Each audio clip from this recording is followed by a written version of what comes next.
हाँ तो मेरे प्यारे विद्यार्थियों, पढ़ने के लिए तैयार हो जाओ। मैं आज आपको कक्षा 8 विज्ञान पाठ 4 से धातु और अधातु के जो इम्पोर्टेंट प्रश्न हैं वो लेकर के आपके सामने हाजिर हुआ हूँ। वीडियो को शुरू करने से पहले मैं आपको रामनवमी की हार्दिक शुभकामनाएं देता हूँ। भगवान राम जी आपके ऊपर खूब कृपा रखे, माँ सरस्वती का आपको खूब आशीर्वाद मिले। भगवान राम की तरह आप भी एक आदर्श बनकर समाज में अपने माता पिता का नाम रोशन करें। भगवान राम जी अपने एक पिता के छोटे से आदेश के ऊपर राजपाट छोड़ करके वन चले गए थे और मर्यादा पुरुषोत्तम राम बन करके वापस अयोध्या में लौटे थे। तो आज रामनवमी की मैं आपको एक बार फिर से हार्दिक शुभकामनाएं देता हूं। चलिए अब हम अपना वीडियो शुरू करते हैं।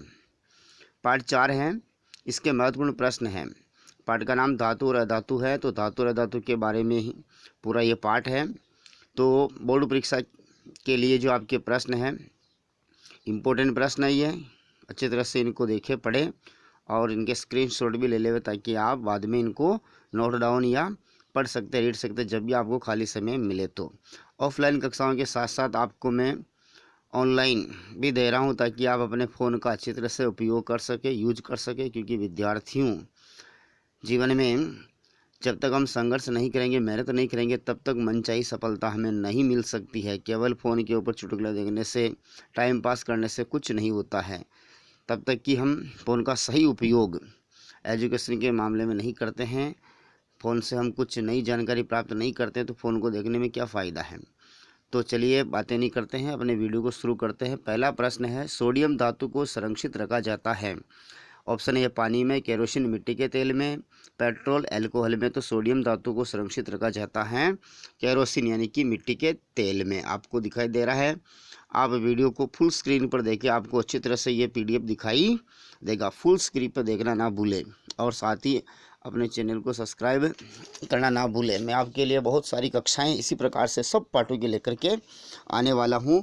जो मेरा क्रम चल रहा है, मैं इस क्रम को नहीं तोड़ूंगा। सारे पाठों की वीडियोज इम्पोर्टेंट प्रश्न बना करके मैं डालूंगा। दूसरा प्रश्न जो इस प्रकार है, सोडियम का प्रतीक होता है। सोडियम एक धातु होती है, सबसे क्रियाशील धातु होती है। मैग्नीशियम Mg, सल्फर का प्रतीक Na, सोडियम Sb एंटीमनी होता है। तो सोडियम का प्रतीक होता है Na, क्योंकि इसका लैटिन नाम नेट्रियम होता है। तो नेट्रियम से इसका जो सिंबल बनाया गया है वो Na बनाया गया है। तो हमारा थर्ड ऑप्शन सी में जो लिखा हुआ है वो सही हो जाएगा। सी के ऊपर हम टिक लगा देते हैं, ये हमारा ऑप्शन सही हो गया। प्रश्न नंबर 3, निम्न में से अति अभिक्रियाशील धातु है। तो निम्न में से अति अभिक्रियाशील धातु कौन सी? Sodium, calcium, potassium, magnesium. तो अति अभिक्रियाशील धातु इनमें से हो जाएगी सोडियम। अगला प्रश्न, निम्न में से धातु है सोना, चांदी, लोहा, उपयुक्त सभी। तो ये सभी धातुएं हैं, तो हमारा उत्तर हो जाएगा उपयुक्त सभी।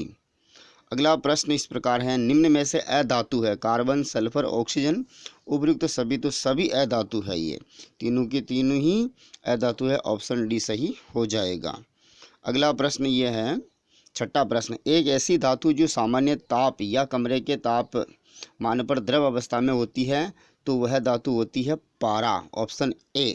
बिना समय गंवाए डायरेक्ट मेन मुद्दे की बात करते, जबकि ये सारी ठोस अवस्था में होती है। पारा ही एक ऐसी धातु है जो कमरे के ताप के ऊपर द्रव अवस्था में पाई जाती है, इसलिए हम इसके ऊपर टिक लगा देते हैं। पारे के बारे में एक जानकारी मैं आपको और बता दूं कि जो थर्मामीटर होता है, थर्मामीटर, उसमें काले रंग का जो पदार्थ भरा होता है वो भी पारा ही होता है। तो वो भी आप जानकारी साथ ही साथ प्राप्त कर सकते हैं, प्राप्त कर रहे हैं। सातवां प्रश्न है, सर्वाधिक विद्युत धारा की चालक धातु होती है। तो सर्वाधिक विद्युत धारा की चालक हमें पूछी गई है, तो सर्वाधिक विद्युत धारा की चालक जो होती है चांदी होती है। कौन होती है? चांदी। चांदी के बाद में तांबा होता है। सामान्यतः हमारे घरों में जो वायरिंग होती है वो तांबे की होती है। चांदी के तार हम नहीं बना सकते क्योंकि चांदी महंगी होती है। चालक तो सर्वाधिक है, परंतु महंगे होने के कारण इसके तार नहीं बनाए जाते हैं। इस चांदी के तो आभूषण बनते, तो हमारे घरों में जो वायरिंग होती है तांबे की होती है। अगला प्रश्न इस प्रकार है, आठवां, सबसे कम क्रियाशील धातुएं होती है। तो हमें ऑप्शन के अनुसार आंसर देना होता है हमें। ऑप्शन फर्स्ट सोना और चांदी, ऑप्शन जो सेकंड बी है लोहा और कॉपर, ऑप्शन सी जिंक और कैल्शियम, ऑप्शन डी मैग्नीशियम और एल्यूमिनियम। तो सबसे कम क्रियाशील धातुएं हमारे ऑप्शंस के अनुसार हैं सोना और चांदी। सोना और चांदी वैसे भी सबसे कम क्रियाशील होती है, इनके ऊपर जंग नहीं लगता है। पुराने ज़माने में लोग सोने और चांदी को ज़मीन में गाड़ देते थे और कई वर्षों बाद भी वो गड़ा हुआ धन हम निकालते तो उसके ऊपर कोई जंग वगैरह हमें देखने को नहीं मिलता। जैसी गाड़ी हमारे पूर्वजों ने वैसी सोने चांदी निकल जाती है। आज भी जो धन निकलता है ना वो सोना चांदी के होते हैं। अगर लोहा गाड़ देते तो वो कब का ही मिट्टी में मिल जाता है। नवा प्रश्न, फॉस्फोरस को संरक्षित रखा जाता है। फास्फोरस को चाहे फॉस्फोरस को हो, एक ही बात है। जल में, केरोसिन में, पेट्रोल में, डीजल में तो फॉस्फोरस को रखा जाता है जल के अंदर। ये भी एक अभिक्रियाशील अधातु है। अगर ये भी प्रश्न पूछा जाए तो आपको इसका उत्तर फॉस्फोरस देना कि अभिक्रियाशील अधातु कौन सी है ज़्यादा, तो फास्फोरस होती है। इसका प्रतीक पी होता है। अगला प्रश्न है, धातुएं होती है विद्युत की चालक, विद्युत की कुचालक, ए एंड बी दोनों उपयुक्त में से कोई नहीं। तो धातुएं होती विद्युत की चालक होती, इसीलिए तो धातु के तार बनाए जाते हैं चालक होने के कारण। अगला प्रश्न है, धात्विक ऑक्साइडों की प्रकृति होती है। इंपॉर्टेंट प्रश्न है ये, कंपटीशन परीक्षाओं के लिए भी, अच्छी अच्छी परीक्षाओं के लिए। धात्विक ऑक्साइड हमेशा क्षारीय प्रकृति के होते हैं। ये वाला ऑप्शन सही है, क्षारीय। ऑप्शन के अनुसार उत्तर। अधात्विक ऑक्साइडों की प्रकृति होती है तो धातु उसकी अम्लीय प्रकृति हो जाएगी, क्योंकि धात्विक ऑक्साइडों की प्रकृति क्षारीय है तो अधात्विक ऑक्साइडों की प्रकृति अम्लीय हो जाएगी। अम्ल वे पदार्थ होते हैं जो नीले लिटमस पत्र को लाल कर देते हैं, जिनका स्वाद खट्टा होता है। ये सामान्य जानकारी है अम्लों के बारे में। अगला प्रश्न 13वां, ऐसी दो धातुओं का वाले विकल्प का चयन करो जिनको चाकू से आसानी से काटा जा सकता है। यानी कि चाकू से आसानी से काटी जा सकने वाली धातुएं में से 3 को हम काट सकते हैं, सोडियम, पोटेशियम, लिथियम को, परंतु हमें ऑप्शन के अनुसार उत्तर देना है। तो सोडियम और पोटेशियम ऑप्शन ए ही होगा। बाकी सभी ऑप्शन में आप देख सकते हैं कि जो जैसे लिथियम को काट सकते हैं परंतु लोहे को नहीं काट सकते, सोना और चांदी को तो काट ही नहीं सकते हैं, कैल्शियम और मैग्नीशियम को नहीं काट सकते। तो हमारा ऑप्शन ए सही होगा, सोडियम और पोटेशियम वाला ऑप्शन सही हो जाएगा। इनके ऊपर हम टिक लगा देते हैं। अगला प्रश्न इस प्रकार है 14वां, धातुओं का गुण होता है। ये विद्युत एवं उष्मा की चालक होती है, गुण है। इसमें तन्यता का गुण होता है, ये भी धातु का गुण है। आघात वर्धनीयता और ध्वनिकता का गुण होता है, ये भी होता है। उपयुक्त सभी, तो धातुओं के जो ये सारे गुण लिख के सभी ये इनमें ही होते हैं। समझ में आ गया सर। अगला प्रश्न इस प्रकार है, खाना पकाने की जो बर्तन होते हैं सामान्यतः किसके बने होते हैं? खाना पकाने के बर्तन जो आपके डेगची है, भगोनी है, जो भी है वो धातु के बने होते हैं। किसके बने होते हैं? धातु के। अधातु के हम नहीं बना सकते हैं, तो ये धातु के बने हुए होते हैं।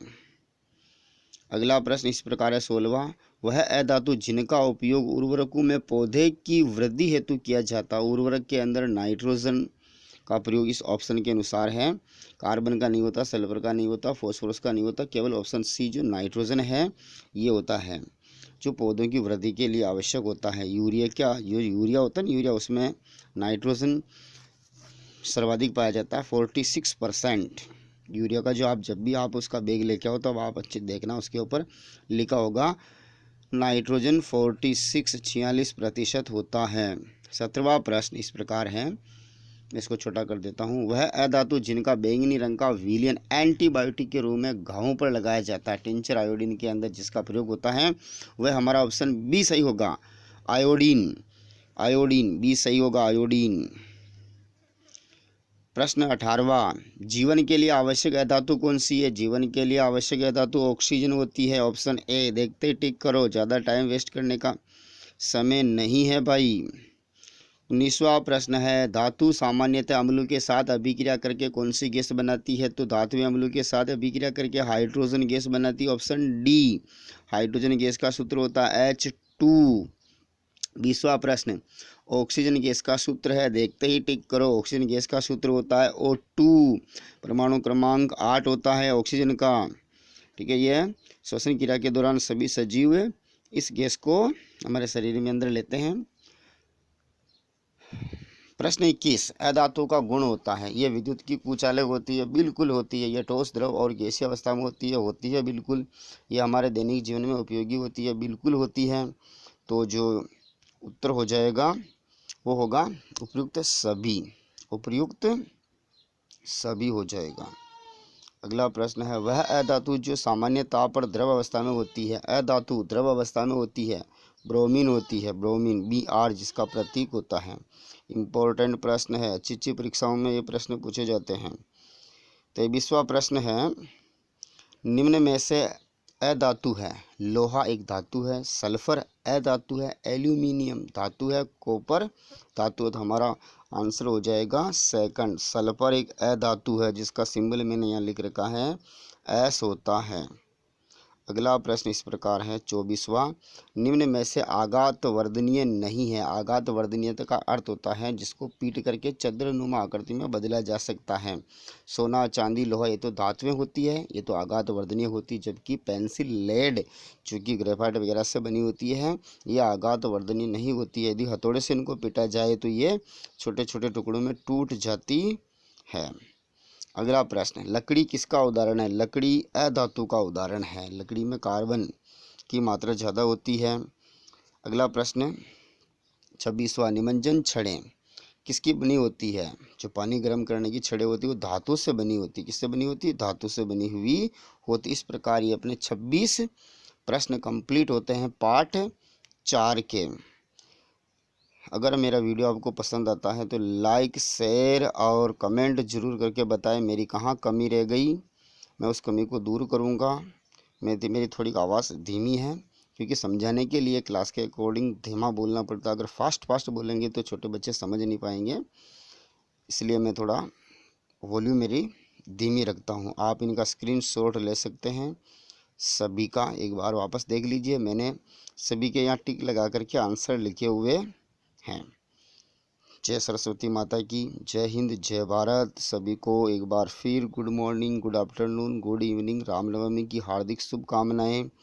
माँ सरस्वती माता आपका कल्याण करे। जय हिंद, जय भारत।